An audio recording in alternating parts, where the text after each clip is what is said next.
আজ আপনাদের জন্য বেশ মজার একটা নাস্তা রেসিপি শেয়ার করতে যাচ্ছি, যা আপনারা খুব অল্প সময়ে বানিয়ে ফেলতে পারবেন। কথা আর বাড়াচ্ছি না, চলে যাচ্ছি মূল রেসিপিতে। একটা বাটিতে নিচ্ছি 1.5 কাপ চিরা। একটু বড় সাইজের চিরা নিতে চেষ্টা করবেন। এবার পরিমাণ মতো পানি দিয়ে চিরা একটু ভিজিয়ে ধুয়ে নিব। বেশিক্ষণ ভেজানোর দরকার হবে না।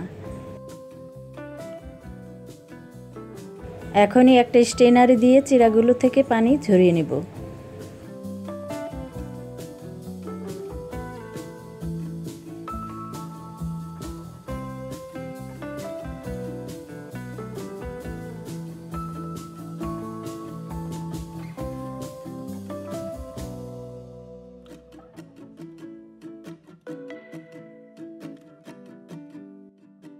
এবার একটা প্যানে দিচ্ছি 2 টেবিল চামচ তেল। এখন 1 টেবিল চামচ পরিমাণ কাজু বাদাম হালকা করে ভেজে নেব। হালকা একটু রং হয়ে আসলে নামিয়ে ফেলছি। এবার নিচ্ছি 2টা ডিম।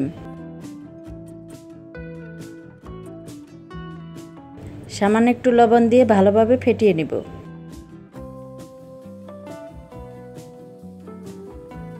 এবার ডিম দিয়ে দিব গরম তেলে। চুলার আঁচ একদম কমিয়ে রেখে ডিমটা ভেজে নেওয়া লাগবে।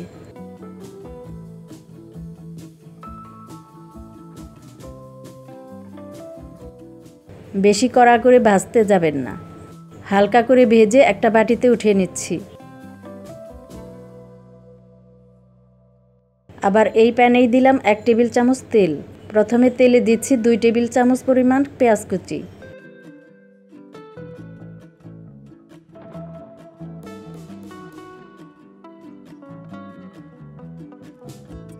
পেঁয়াজ নরম হয়ে আসলে দিচ্ছি গাজর কুচি 2 টেবিল চামচ।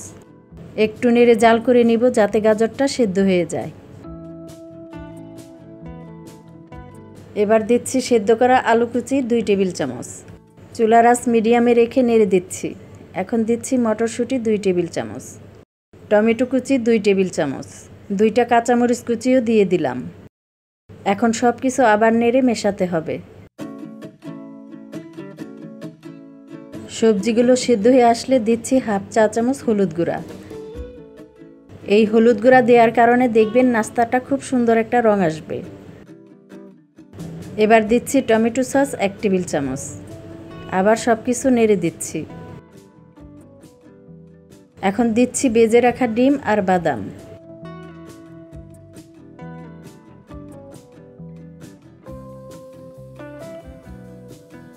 একটু নেড়ে জাল করে দিয়ে দিব ধনিয়া পাতা কুচি 2 টেবিল চামচ। আবার 1 মিনিটের মতো নেড়ে রান্না করতে হবে।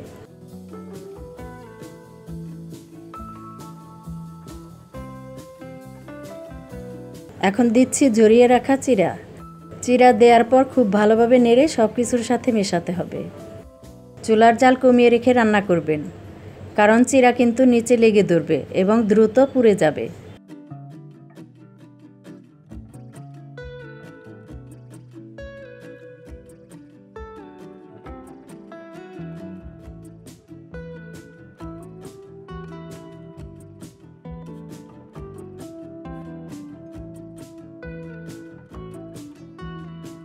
আমি প্রায় সব সময় বাসায় এই নাস্তাটা বানাই।